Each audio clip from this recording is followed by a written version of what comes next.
بسم اللہ الرحمن الرحیم۔ السلام علیکم۔ نوراللہ آپ کی خدمت میں حاضر ہے۔ عمران خان صاحب کے ساتھیوں کو کتنی سزائیں ہوں گی؟ ایک صاحب کو 300 سال قید اور جو پاکستان میں ان کے ایک دوست ہیں ان کو تقریباً 10 سال قید میں بامشقت کی سزا کا امکان ہے۔ یہ کون ہے اور کیسے ہوں گی یہ ابھی ہم ڈسکس کر لیتے ہیں، لیکن خان صاحب وہیں اٹکے ہوئے ہیں کہ میں نہیں مانتا، میں نہیں مانتا، میں نہیں مانتا۔ ان کی جو فراڈ، ان کا جو ڈرامہ پکڑا گیا ہے، لیکن وہ اس کو ماننے کو تیار نہیں ہے، ہرگز تیار نہیں ہے۔ اس کے پیچھے کیا مقاصد ہیں، کیا ہیں، یہ تو باتیں ہم نے کرنی ہے، لیکن آپ کو پتہ ہے کہ بلاول بھٹو لنڈن گئے ہوئے ہیں، وہاں پر ان کی نواز شریف سے پھر دوبارہ ملاقات ہوئی ہے۔ وہ کیا پلان کر رہے ہیں، کن اداروں کے لیے مزید اختیارات اور طاقت چاہتے ہیں اور کن کے اختیارات اور طاقت کو وہ محدود کرنا چاہ رہے ہیں، اور اسٹیٹ بینک کی خود مختاری کا کیا ہوگا؟ کیا گزشتہ حکومت نے اسٹیٹ بینک کی خود مختاری پر کوئی سودے بازی کی تھی اور کمپرومائز کیا تھا جس کو اب ہم ریورس کریں گے، یا وہ کیا ہونا ہے؟ اور جنرل باجوہ صاحب کے خلاف کیمپین کیوں چلائی جا رہی ہے؟ عمران خان صاحب نے آج پریس کانفرنس کر دی ہے جس میں ان کا مورائل تھوڑا سا ڈاؤن نظر آیا ہے، ان کے انداز بدل گئے ہیں۔ وہ جو قمیض شلوار پہننے والا ہمارا وزیر اعظم تھا وہ اب ٹی شرٹس میں موو کرنے لگ گیا ہے، پریس کانفرنس کرنے لگ گیا ہے، شیپ بھی نہیں کی ہوئی ہاتھوں سے۔ وہ جو غیبی امداد والی انگوٹھیاں تھیں وہ بھی غائب ہونی شروع ہو گئی ہیں۔ تسبیح خیر کبھی کبھار ہوتی ہے ابھی، لیکن یہ باتیں تو بڑی عجیب سی ہو رہی ہیں۔ یہ کیوں تبدیلی آ گئی ہے؟ وہ جو رہونیت کی یونیورسٹیاں ہمارے لیے بنا رہا تھا، کیا اس کے اپنے کورسز اور اپنی ڈگریز کمپلیٹ ہو گئی ہیں؟ بہرحال یہ تو چلتا ہی رہے گا، لیکن انہوں نے جو بیانیہ ہے اپنا اس کے حوالے سے بڑے کلیئرلی کہا ہے کہ میرا بیانیہ درست ثابت ہو گیا ہے، سازش والا۔ اب مسئلہ یہ ہے کہ کل قومی سلامتی کمیٹی کی میٹنگ ہوئی ہے جس میں سیاسی قیادت بھی موجود تھی اور عسکری قیادت بھی موجود تھی، اور وہاں پر اسد مجید صاحب کی بریفنگ کے بعد جب یہ اعلامیہ جاری کیا گیا کہ کسی قسم کی سازش کا کوئی امکان نہیں ہے، بالکل اس کو واضح طور پہ بتا دیا گیا، دو ٹوک انداز میں یہ کہا گیا کہ کوئی سازش نہیں ہوئی ہے۔ نہ صرف اسد مجید کی بریفنگ کے بعد بلکہ جو خفیہ ایجنسیاں یا تحقیقاتی ادارے ہیں ان کی رپورٹس، ان کی انویسٹیگیشن کے بعد یہ ثابت ہو گیا ہے کہ کوئی سازش نہیں ہوئی ہے۔ لیکن خان صاحب بضد ہیں، وہ ہر بار وہ ریجیکٹڈ والا بیان آ کے دے دیتے ہیں۔ وہ اور ان کے دوست، ان کے ساتھی، ان کا کہنا یہ ہے کہ یہ بات غلط ہے، سازش ثابت ہو گیا، بلکہ وہ تو کل والے اعلامیے کو کہہ رہے ہیں کہ اس سے ہماری بات ثابت ہو گئی ہے۔ اب وہ کیسے ہوئی ہے وہ مجھے نہیں معلوم، لیکن وہ ایک اپنا جو ان کا ووٹر اور ان کا سپورٹر ہے جو ان پر اندھا دھند اعتماد کر رہا ہے، ان کی اندھی تقلید میں وہ جا رہا ہے، ان کے لیے شاید وہ یہ بیانیہ بنا رہے ہیں کہ سازش ہوئی تھی پاکستان کی سلامتی کے خلاف، پاکستان کے خلاف۔ اب اس میں جو خطرناک بات ہے وہ سب سے یہ ہے کہ عمران خان صاحب یہ اسٹیبلش کر رہے ہیں کہ اس ملک کی سلامتی کے خلاف ایک سازش ہوئی ہے پاکستان سے باہر، اور بظاہر وہ یہ کہہ رہے ہیں کہ اس میں شامل ہیں پاکستان سے باہر بیٹھے ہوئے نواز شریف صاحب، اور یہاں پر پاکستان میں آصف زرداری صاحب اور شہباز شریف صاحب اور دیگر پولیٹیکل پارٹیز جو ان کے خلاف تھیں، یہ سب لوگ اس میں شامل ہیں۔ اور لیکن اس کے ساتھ ساتھ انڈائریکٹ وہ یہ کیا میسج دے رہے ہیں کہ اگر پاکستان کی سلامتی کے خلاف کوئی سازش ہوئی ہے تو پاکستان کی سلامتی کے ضامن جو ادارے ہیں وہ خاموش بیٹھے ہوئے ہیں، اور وہ ان لوگوں کو حمایت کر رہے ہیں، ان لوگوں کے بیانیے کی حمایت کر رہے ہیں جو کہہ رہے ہیں کہ سازش نہیں ہوئی۔ یعنی عمران خان کے بقول جو لوگ اس سازش میں شامل ہیں تو ہماری سلامتی کے ادارے ان کے ساتھ کھڑے ہیں۔ جب خان صاحب آپ یہ کیا میسج دے رہے ہیں، آپ قوم کو، لوگوں کو کیا میسج دینا چاہ رہے ہیں کہ اس ملک کے خلاف سازش ہو رہی ہے اور اس ملک کی سلامتی کے جو ادارے ہیں وہ ان لوگوں کے ساتھ کھڑے ہیں جو سازش میں شامل ہیں؟ خان صاحب یہ بہت خطرناک گیم آپ کھیل رہے ہیں۔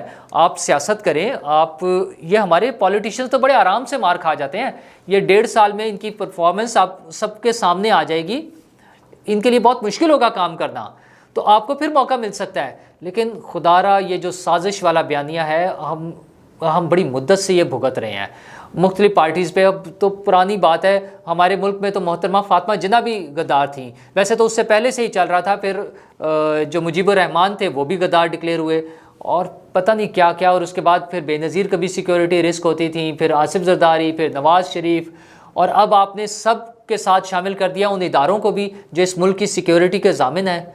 تو صرف اپنی سیاست کے لیے, کیونکہ آپ کو لگتا ہے کہ آپ کے پاس بیچنے کے لیے کچھ نہیں ہے, آپ کے پاس لوگوں کو دکھانے کے لیے, لوگوں کو کنونس کرنے کے لیے, لوگوں کو موٹیویٹ کرنے کے لیے کچھ نہیں ہے. اپنی کارکردگی کی بنیاد پر اب کوئی مینیفیسٹو آپ کے پاس نہیں ہے, آپ کے پاس صرف ایک نعرہ آ گیا ہے, غداری اور سازش, اور اس پر آپ لوگوں کو چلانا چاہ رہے ہیں, جس میں لڑائی جھگڑے ہوں گے, ہنگامے ہوں گے, اور خدا نہ خواستہ ہم لوگ خانہ جنگی کی طرف چلے جائیں. پھر تو آپ کو بھی کچھ نہیں ملنا. لیکن آپ تو پھر جا کر آپ نے تو پہلے بھی 20-25 سال جو ہے گرمیوں کی چھٹیاں یورپ میں گزاری ہوئی ہیں, اور آپ کے بچے ابھی بھی وہیں رہتے ہیں. آپ لوگوں پر تو تنقید کرتے ہیں, لیکن آپ نے پھر جا کے اپنے بچوں کے ساتھ گرمیوں کی چھٹیاں منانی ہیں, اور سردیوں کی بھی منا لیں گے, آپ کو کیا فرق پڑتا ہے؟ اس ملک کی بربادی اور تباہی کا جو یہ خوفناک منصوبہ آپ کا ہے, اس سے رک جائیں, اس سے باز آ جائیں. یہ کسی کے فائدے کا نہیں ہے, آپ کے فائدے کا بھی نہیں ہے. اور آپ کے اس بیانیے کی جو وجہ سمجھ آ رہی ہے وہ بھی ہمیں تو نظر آ رہی ہے کہ آپ کے پاس کوئی چونکہ بیچنے کے لیے کچھ نہیں ہے, لوگوں کو دکھانے کے لیے کچھ نہیں ہے, اس لیے آپ اس پر اڑے ہوئے ہیں. لیکن محترمہ مریم صاحبہ نے جو آج ٹویٹ کیا ہے, انہوں نے بتایا ہے کہ آپ کا یہ بیانیہ اصل میں امریکہ سے جو خوف ہے آپ کو, وہاں پر ایک کیس چل رہا ہے. ابراج گروپ کے جو چیف ایگزیکٹو ہیں عارف نقوی صاحب, ان کے خلاف ایک کیس چل رہا ہے, جس میں وہ اس کیس کے حوالے سے گرفتار ہیں لنڈن میں, اور ان کی امریکہ کے حوالے ان کو امریکہ کے حوالے کرنے کے جو ہے پروسیس چل رہا ہے. وہ تقریباً اب کمپلیٹ ہونے والا ہے. خان صاحب کو خوف یہ ہے کہ جب وہ وہاں پکڑے جائیں گے تو پھر خان صاحب کا کیا بنے گا. یہاں کی عدالتوں کے بارے میں تو انہیں بڑا خیال تھا کہ وہ لوگوں کو گمراہ کر سکتے ہیں, اور لیکن یورپ اور امریکہ کے بارے میں جس کے لیے وہ ہمیشہ ڈھول بجاتے رہے ہیں کہ ان کی اخلاقیات بہت زبردست ہیں اور وہ کیا کمال کے لوگ ہیں, اب کیسے انہیں کرتے کہ وہاں پہ عدالتوں نے غلط فیصلہ دے دیا ہے. اس کے لیے ڈھونگ رچایا انہوں نے یہ سازش کا, اور اب فائنلی وہ یہ ایک نیریٹو بنائیں گے کہ چونکہ میرے خلاف سازش ہو رہی ہے, عمران خان کے خلاف سازش ہو رہی تھی, اور امریکہ نے مجھے حکومت سے نکلایا, اور امریکہ کو ڈر تھا کہ میں دوبارہ پاور میں آ سکتا ہوں, دوبارہ حکومت میں آ سکتا ہوں, تو اس لیے انہوں نے میرے خلاف وہاں پر عدالت سے فیصلہ کرا دیا ہے. عارف نقوی صاحب وہ صاحب ہیں جو ملٹی بلین ڈالر فراڈ میں اور منی لانڈرنگ کیسز میں انوالو ہیں امریکہ میں. ان کے خلاف کیس چل رہا ہے لنڈن میں, ابھی فی الحال وہ گرفتار ہیں لنڈن میں. انہیں جب لنڈن میں وہ گرفتار ہوئے تو انہوں نے پاکستان میں 2 لوگوں سے بات کرنے کی خواہش کا اظہار کیا کہ میں ان سے بات کر سکتا ہوں, وہ مجھے ہیلپ آؤٹ کریں گے. اور وہ 2 لوگ کون تھے؟ وہ 2 لوگ تھے جناب عمران خان صاحب اور ہمارے ملک کے صدر عارف علوی صاحب. تو آپ سوچیں کہ ان کے ساتھ کیا کنیکٹیوٹی ہوگی. اچھا, ابھی تازہ ترین اسی گزشتہ ماہ میں مارچ میں حکومت جو اس وقت کی تھی, یعنی پی ٹی آئی نے, ان کا جو فارن فنڈنگ کیس چل رہا ہے اس میں ایک ایفیڈیوٹ جمع کرایا ہے عارف نقوی صاحب کا, جس کے مطابق انہوں نے $2 ملین تقریباً کو $21 لاکھ جو ہے وہ پی ٹی آئی کے لیے فنڈ ریزنگ کی ہے. اچھا, اور وہ فنڈ ریزنگ وہ کہہ رہے ہیں انہوں نے کہاں کی ہے, وہ کی ہے دبئی UAE میں, اور وہ پاکستانیوں سے کیا ہے. لیکن خان صاحب کو پتہ ہے کہ یہ پیسے کہاں سے آئے ہیں, اور جب امریکہ میں اس کے کیس چلے گا تو سارا دودھ کا دودھ اور پانی کا پانی ہو جائے گا, اور پھر عمران خان صاحب بھی اس میں پھنس جائیں گے کہ وہ پیسے یہاں کیسے آئے تھے, کیونکہ وہ منی لانڈرنگ کے پیسے ہیں, وہ اللیگل منی ہے اور خان صاحب کے پاس آئی ہے. وہ کہاں سے کیا کک بیکس تھے اور کون سی بلیک منی تھی, وہ ساری چیزیں کھل جائیں گی. اور عارف نقوی صاحب پر جب یہ کیس چلے گا تو وہاں پر امکان ہے کہ انہیں 300 سال قید کی سزا ہو سکتی ہے. تو خان صاحب کا خوف تو پھر بنتا ہے, ان کی بھی تو کانپیں ٹانگ رہی ہوں گی نا, جو وہ مذاق اڑا رہے تھے ایک سلپ آف ٹنگ کا. تو مجھے تو لگتا ہے اب یہی حال ان کا ہوگا, اور ان کے دوستوں کا امریکہ یا انگلینڈ میں یہ حال نہیں ہے. پاکستان میں جو آج تازہ رپورٹ آئی ہے, ان کے جو قریبی دوست ہیں قومی اسمبلی کے سابق اسپیکر اسد کیسر صاحب, ویسے تو وہ ایک اور کیس میں پھنستے ہیں جس میں کافی پوٹینشل ہے, چونکہ پی ٹی آئی نے خود ایک اسٹیٹمنٹ جمع کرائی ہے الیکشن کمیشن میں کہ جعلی اکاؤنٹس بنا کر ہم سے پوچھے بغیر اکاؤنٹس بنا کر پیسے وصول کیا، ان میں اسد کیسر صاحب بھی شامل ہیں. تو اسد کیسر صاحب نے ویسے تو اس میں بھی پھنسنا ہے، لیکن ایک اور جینون کیس یہ ہے کہ انہوں نے قومی اسمبلی میں 200 لوگوں کی بھرتی کی ہے اپنے علاقے سے، اپنے حلقے سے، اور وہ غیر قانونی بھرتی ہے. اور اس میں جو سب سے مزیدار چیز ہے وہ ان کے اپنے بہنوئی کی بھرتی ہے، ان کے بردر ان لا، جنہیں انہوں نے اس میں بڑے غیر قانونی طریقے سے لیکن بڑے ڈرامہ کر کے پہلے انہیں کانٹریکٹ پر کے پی کے میں اسمبلی میں بھرتی کرایا، اور اس کے بعد ان کی ٹرانسفر کی ہے اسلام آباد، اور پھر ڈیپوٹیشن پر انہیں قومی اسمبلی میں بلا لیا اور گریڈ 17 میں ان کی جاب مستقل کر دی گئی ہے. اور آپ یہ دیکھیں کہ 8 مارچ کو جب تحریک عدم اعتماد پیش ہو گئی اور اس پہ سارا پروسیس چل رہا تھا، اور 3 اپریل کو اس سے پہلے 3 اپریل سے پہلے اسپیکر کے خلاف بھی عدم اعتماد کی تحریک آ چکی تھی، اور 3 اپریل کو تو حکومت کی چھٹی ہو جانی تھی قانون اور آئین کے مطابق. تو 2 اپریل کو اسد کیسر صاحب نے قومی اسمبلی میں کوئی 9 افسران کو مستقل کیا ہے، جن میں ان کے اپنے بردر ان لا بھی شامل ہیں. اچھا، چونکہ یہ سب غیر قانونی بھرتیاں، ایسا ہی ایک کیس یوسف رضا گیلانی صاحب پر بھی چلا تھا، اور 2004 میں انہیں ایک سزا ہوئی تھی اس کیس میں، جب انہوں نے غیر قانونی بھرتیاں کی تھی ان پر عدالت کے ذریعے. جب وہ کیس عدالت میں چل رہا تھا تو انہیں سزا ہوئی 10 سال قید با مشقت کی، اور بعد میں وہ فردر پروسیڈنگ میں عدالت نے ہی اس کو منسوخ کر دیا تھا اس سزا کو. لیکن اسد کیسر صاحب میں پوٹینشل ہے اس قسم کی سزا پانے کا کم از کم ایک مرتبہ. تو خان صاحب کے دوستوں کی باریاں شروع ہیں، بس آنے والے ہیں دن. خان صاحب کے تو اپنے بھی یہی دن آنے ہیں. وہ آج انہوں نے ویسے تو بڑا اچھل رہے تھے، وہ کہہ رہے ہیں کہ میں باہر نہیں جاؤں گا، مجھے ECL میں ڈال دیں. خان صاحب آپ نے باہر نہیں جانا، آپ نے اندر جانا ہے. باہر جانے کی تیاریاں چھوڑ دیں، بیگ شیگ پیک کرنے کی ضرورت نہیں ہے، آپ نے اندر جانا ہے. اندر کا سوچیں کیا، وہاں تو بیگ بھی نہیں، میرا خیال ہے بیگ کی ضرورت نہیں ہوگی. وہ دیکھیں اب آپ کو تو ہاؤس اریسٹ والا سین تو نہیں ہوگا نا. تو وہ مختلف جیلوں میں آپ کے لیے جو کمروں کی اور بیرکوں کی صفائیاں ہوئی ہیں، تو اور وہ کیوں ہو رہی ہیں؟ کیونکہ آپ کی تمام حرکتیں موجود ہیں. اور خان صاحب کا تو ریکارڈ ہے کہ وہ اپنی چوریوں کو، وہ سمارٹ چور ہیں جو پہلے ہی اپنی بتانی شروع کر دیتے ہیں کہ ہاں یہ چیز تو ایسے ہوئی ہے تاکہ اس کی انٹینسٹی کم ہو جائے، لوگوں کو لگے کہ یہ تو خان صاحب پہلے بتا رہے تھے. یہ جو توشہ خانہ کا کیس ہے، یہ کوئی 1.5 سال پہلے کی بات ہے، جب انہوں نے انٹرویو میں ایک مرتبہ کہا کہ ہاں وہ توشہ خانے سے کچھ گفٹ تھے تو ان کے پیسوں سے میں نے وہ سڑک بنوا دی تھی. بھئی یہ آپ کا کام نہیں ہے سڑک بنوانا. سڑکیں بنوانے کے لیے مختلف ادارے ہیں، آپ انہیں بتائیں اور ان سے بنوا لیں. کیا ہر شخص اپنے پیسوں سے بناتا ہے؟ اور اپنے پیسوں سے بھی نہیں بنائی. توشہ خانے سے تو 14-15 کروڑ روپے آپ نے لوٹے ہیں. وہ سڑک کا بھی ریکارڈ آ گیا ہے ادھر سے CDA سے. 30 لاکھ روپے جمع کرائے ہیں آپ نے ٹوٹل. تو 30 لاکھ میں کون سی سڑک بنتی ہے حضور؟ یہ تو بالکل وہ 55 روپے کلومیٹر والے ہیلی کاپٹر والا مسئلہ ہے. اور ہاں یہ ہیلی کاپٹر سے یاد آ گیا، ہیلی کاپٹر پر بھی تو آپ نے 1 ارب روپیہ خرچ کیا ہے، اس پر بھی تو کیس بننا ہے. تو خان صاحب پر تو اتنے سارے کیسز ہیں. ابھی تو پارٹی شروع ہوئی ہے، جو خان صاحب خود بھی کہتے ہیں. تو خان صاحب یہ ابھی پارٹی شروع ہوئی ہے، یہ ساری چیزیں آپ کو پتہ چلیں گی، ایک ایک کر کے یہ سارے کیس سامنے آئیں گے. ہاں حکومت سے ہماری صرف ایک درخواست ہے کہ کوئی انتقامی کارروائی نہیں ہونی چاہیے. جہاں ان کو ریلیف ملتا ہے وہ ریلیف ملنا چاہیے، اور جہاں ان کی غلطی عمران خان صاحب کی اور ان کے ساتھیوں کی اور پرانی حکومت کی، کابینہ کی، جس کی ثابت ہوتی ہے، وہ سب پر قانون اور آئین کے مطابق سزائیں ہونی چاہیے.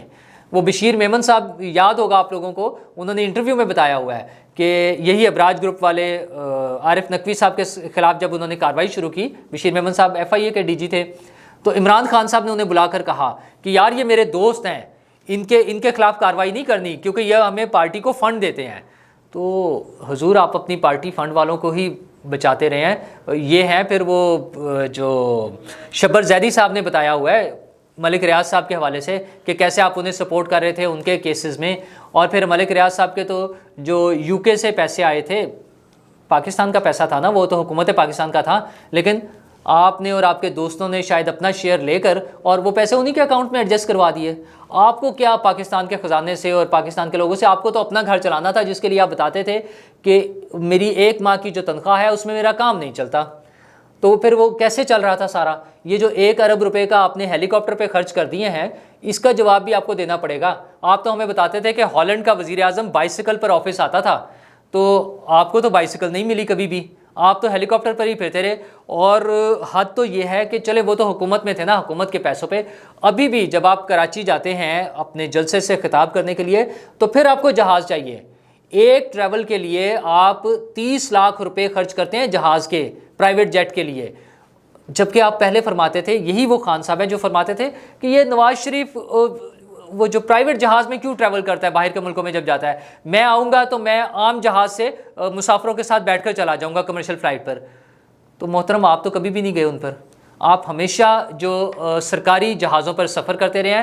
اور اب بھی حکومت ختم ہونے کے بعد جب آپ کے پاس کوئی پیسے نہیں ہیں, جب آپ کے پاس آپ کے بقول جب آپ کا کوئی سورس آف انکم نہیں ہے, نہ آپ کہیں کمنٹری کر رہے ہیں, نہ کوئی کتاب لکھ رہے ہیں, نہ کہیں لیکچر دے رہے ہیں, تو پیسہ کہاں سے آ رہا ہے؟ وہ کون سی اے ٹی ایمز ہیں اور وہ کیوں آپ پر انویسٹ کر رہی ہیں؟ انہیں کون لوگ آپ پر انویسٹ کر رہے ہیں اور کس لیے کر رہے ہیں؟ 30 لاکھ روپے آپ خرچ کرتے ہیں صرف اپنے کراچی جلسے سے خطاب کے لیے, جہاز کے لیے صرف. تو یہ تو ان کا حال ہے. اور ساتھ ہی پی ٹی آئی نے جو کیمپین شروع کی ہے, ہم نے پرسوں بھی آپ سے ذکر کیا تھا کہ عمران خان صاحب اور ان کی پارٹی جنرل باجوہ کے خلاف کیمپین شروع کرنے لگے ہیں. اور وہی ہوا, کل ہم نے پھر دوبارہ بتایا کہ شاہین صاحبائی صاحب نے ٹویٹ کیا, پھر آج ان کا ایک مضمون آ گیا ہے شاہین صاحبائی صاحب کا جنرل باجوہ کے خلاف. اور عمران خان صاحب بھی جو باتیں کر رہے ہیں, ٹویٹ کر رہے ہیں, اور اس میں کچھ جرنیلوں کا, ریٹائرڈ جنرلز کا اور سینئر فوجی آفیسرز کا وہ نام لے رہے ہیں کہ وہ جنرل باجوہ کے خلاف باتیں کر رہے ہیں اور ان سے استعفے کا مطالبہ کر رہے ہیں. یہ عمران خان صاحب کی کیمپین ہے. اصل میں وہ سب کو یہ دکھانا چاہ رہے ہیں کہ وہ کتنے طاقتور ہیں, اور وہ اپنے جھوٹے پروپیگنڈے کے سر پہ لوگوں کو پریشر میں لا سکتے ہیں, اور وہ اپنی مرضی کے نتائج لے سکتے ہیں, اور وہ کسی چیز کو ماننے کو تیار نہیں ہے. اب اگر وہ نیشنل سیکیورٹی کمیٹی جو ہے اس کو ماننے کو تیار نہیں ہے, وہ اپنے ملک کے جو اعلیٰ ترین تحقیقاتی ادارے ہیں, جو خفیہ ایجنسیاں ہیں, ان کی تحقیقات کو, ان کی رپورٹس کو ماننے کو تیار نہیں ہے. وہ کہتے ہیں جی عدالتی کمیشن بنا دیں. تو عدالتی کمیشن میں کیا ہونا ہے؟ اس میں بھی انہوں نے بعد میں بتانا ہے کہ دیکھیں یہ تو وہی ججز تھے جو آدھی رات کو کورٹ کھول کر بیٹھ گئے تھے. تو پھر خان صاحب اگر وہ آپ کے خلاف فیصلہ آ گیا تو خان صاحب نے تو اس کو بھی نہیں ماننا, انہوں نے کسی چیز کو نہیں ماننا. ہر وہ چیز جو ان کے خلاف جا رہی ہے, جو انہیں سوٹ نہیں کرتی, جو ان کے اقتدار کا راستہ آسان نہیں بناتی, جو ان کو واپس پرائم منسٹر ہاؤس میں پہنچانے میں سپورٹ نہیں کرتی, وہ اس کو نہیں مانیں گے. وہ کسی چیز کو ماننے کو تیار نہیں ہے. خیر ان کا جو بھی ہوگا. ادھر لنڈن میں جو میٹنگ چل رہی تھی نواز شریف صاحب کی بلاول بھٹو کے ساتھ, وہاں پر بھی ڈیولپمنٹ یہ ہے کہ وہ مزید قانون سازی اور آئین سازی کے حوالے سے بات کر رہے ہیں, انتخابی اصلاحات کے حوالے سے بات کر رہے ہیں. بلکہ اس میں خبر یہ ہے کہ وہ چاہ رہے ہیں کہ کچھ ادارے, مطلب پارلیمنٹ اور پرائم منسٹر آفس کی پاورز کو بڑھایا جائے, اور اس کے ساتھ ساتھ شاید وہ کچھ اداروں کا رول محدود کرنا چاہ رہے ہیں, جیسا کہ مریم بی بی نے بھی گلگت بلتستان کے الیکشن کے دوران تقریروں میں کہا تھا. تو وہ چاہتی ہیں کہ سیاست میں جو رول ہے وہ ڈیسائیڈڈ ہونا چاہیے پہلے سے کہ اتنا سا رول ہو سکتا ہے, اس سے علاوہ کسی کی انوالومنٹ نہیں ہونی چاہیے. اور جو ایک تھوڑی سی عوام کے حوالے سے خبر ہے پریشان کن, وہ یہ ہے کہ مفتاح اسماعیل صاحب پہنچ گئے ہیں امریکہ آئی ایم ایف سے مذاکرات کے لیے, لیکن ان کی ٹون تبدیل نہیں ہو رہی ہے. وہ فرما رہے ہیں کہ پیٹرول کی قیمت بڑھائی جائے گی, اور اسٹیٹ بینک کی خود مختاری پر بھی وہ کہہ رہے ہیں ہمیں تو کوئی اعتراض ہی نہیں تھا. وہ جناب پچھلے سال بھر میں اس پہ جتنی بحث ہوتی رہی ہے, جب سے یہ پاس ہوا تھا قانون, جس میں بلکہ وہ ووٹنگ کے وقت یوسف رضا گیلانی جب ایبسنٹ تھے تو اس پہ جتنی تنقید ہوتی رہی, تو آج وہ فرما رہے ہیں کہ مسئلہ ہی کوئی نہیں ہے. تو ہمیں جو بتایا جا رہا تھا بار بار کہ یہ اسٹیٹ بینک کی خود مختاری کو بیچ دیا گیا ہے, اسٹیٹ بینک کو بیچ دیا گیا ہے, امریکہ کے حوالے کر دیا گیا ہے, تو اب اگر ویسے ہی چلانا ہے تو اس کا مطلب ہے آپ ساری چیزیں پولیٹیکل بیانات ہوتے ہیں, صرف عوام کو آپ نے جھوٹے لارے لگائے ہوتے ہیں, سبز باغ دکھائے ہوتے ہیں, غلط فہمیاں پیدا کرتے ہیں. وہی باتیں جو عمران خان صاحب نے کیا آپ بھی وہی کر رہے ہیں. میاں صاحب پلیز نواز شریف صاحب اور وہ شہباز شریف صاحب سے درخواست ہے کہ یہ جو اہم عہدہ ہے یہاں پہ کوئی پولیٹیکل ورکر ہونا چاہیے جو عوام کی نبض پر بھی جس کا ہاتھ ہو, اور اس کو کوئی پارٹی پالیسی اور پارٹی کے حوالے سے بھی سوچنا چاہیے کہ ایسا کام کریں, ایسی پالیسیز بنائیں جس میں پبلک کو ریلیف ملنا ہو, لوگوں کو ریلیف کے لیے کام کریں. ملکی خزانہ بھرنا حکومت کا کام ہے, لیکن وہ ملکی خزانہ عوام کی بھلائی کے لیے بھرا جاتا ہے, عوام کا خون چوس کر ان پر بوجھ ڈال کر نہیں بھرا جاتا. تو پلیز اس ایشو کو دیکھیں. مفتاح اسماعیل صاحب کے بس کا کام نہیں ہے یہ. ہاں اس طرح کے لوگ ٹیکنوکریٹس لوگ جو ہیں وہ بیک اینڈ پر ہونے چاہیے, وہ پالیسیز بنا رہے ہوں, لیکن پولیٹیکل ورکرز سامنے ہونے چاہیے. جو مین ڈیسیژن میکنگ ہے وہ پولیٹیکل ورکرز کے ذریعے ہونی چاہیے, اور انہیں چاہیے کہ عوام کی بھلائی اور عوام کی خدمت کے حوالے سے کام کریں. اور پنجاب کا میں ایک بس مختصراً بتا دوں کہ حمزہ شہباز کا حلف جو ہے وہ معاملہ حل نہیں ہو رہا. کل کے ہائی کورٹ کے بڑے دو ٹوک فیصلے کے باوجود, جو کہ صدر صاحب تک بھی پہنچا دیا گیا, صدر صاحب نے ابھی تک کوئی نمائندہ اپنا نامزد نہیں کیا ہے حلف لینے کے لیے حمزہ شہباز سے. اور گورنر صاحب توقعات کے عین مطابق بیمار ہو گئے ہیں, وہ ہاسپٹل جا کے داخل ہو گئے ہیں. پہلے طبیعت خراب ہوئی تھی صدر صاحب کی جب حلف لینے کی باری تھی شہباز شریف صاحب سے اور وفاقی کابینہ سے, تو اب پنجاب میں جب یہ باری آئی ہے تو گورنر صاحب بیمار ہو گئے ہیں. یہ پی ٹی آئی کا کیا غیر جمہوری رویہ ہے, کہاں گئی وہ سپورٹس مین شپ کی باتیں. اور یار آپ کو پتہ ہے یہ چیزیں آپ نہیں لٹکا سکتے زیادہ, ایک دن 2 دن کتنا لٹکا لیں گے. وہ آپ نے قسم کھائی ہوئی ہے کہ وہ جوتے بھی کھانے ہیں اور پیاز بھی کھانے ہیں, تو کرتے رہیں. آپ کا یہ رویہ یہ لوگوں میں آپ کے لیے ہمدردیاں ختم کرے گا. آپ نے اپنے رویے کو تبدیل کریں, جمہوری رویہ بنائیں, اس ملک کے ساتھ چلیں, اس ملک کے آئین اور قانون کے ساتھ چلیں. حکومت کی باری بار بار آ سکتی ہے, الیکشن ہونے دیں, ہر الیکشن میں آپ کے پاس پوٹینشیل ہوگا, آپ آئیں اپنا مینیفیسٹو لے کر آئیں, الیکشن لڑیں اور حکومت میں آ جائیں, لیکن اس ملک کو امن سکون اور آئین کے مطابق چلنے دیں. شکریہ.